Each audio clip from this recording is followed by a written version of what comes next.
مسلمہ پر چوطرفہ حملہ ہو رہا ہے.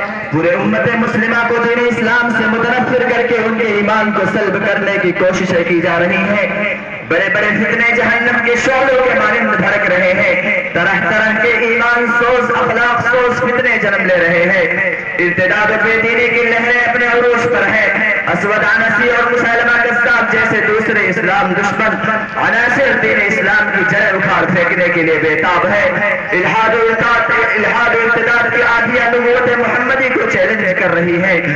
اسلام کی عزت و شوکت کو پراگندہ کیا جا رہا ہے، جبکہ مسلمان اس سے غافل و مدہوش ہے. سامعین کرام، جب ہم ان فتنوں کے اسباب و وجوہات پر ایک طائرانہ نظر ڈالتے ہیں تو ہمیں معلوم ہوتا ہے کہ کہیں اولاد کی تربیت و اصلاح میں والدین کی کوتاہی تو کہیں دین تعلیم کا فقدان. ایک طرف ایمان کی عظمت و جلالت سے ناواقفیت ہے تو دوسری طرف عقیدت توحید و رسالت سے عدم اعتماد.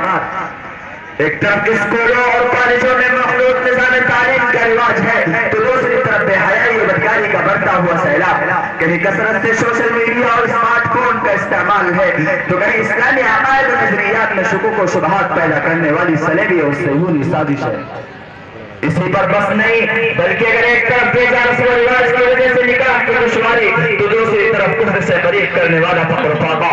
الغرض ایسے بہت سے اسباب و لوازمات ہیں جن سے الحاد و ارتداد کے دہانے کھل گئے ہیں. امت مسلمہ آئے دن فتنوں کا شکار ہوتی جا رہی ہے.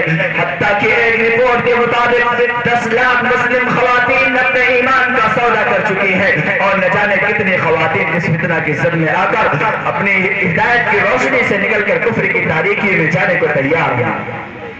حضرات، آج باقاعدہ ہندو تنظیمیں بنی ہوئی ہیں جن کو اسلام سے برگشتہ کرنے کا خرچہ دیا جاتا ہے اور مسلمان ان کے جھانسے میں آ کر اپنی تہذیب، اپنے اخلاق اور اپنے ایمان کا سودا کر کے اسلام کی آغوش و رحمت سے محروم ہوتے جا رہے ہیں.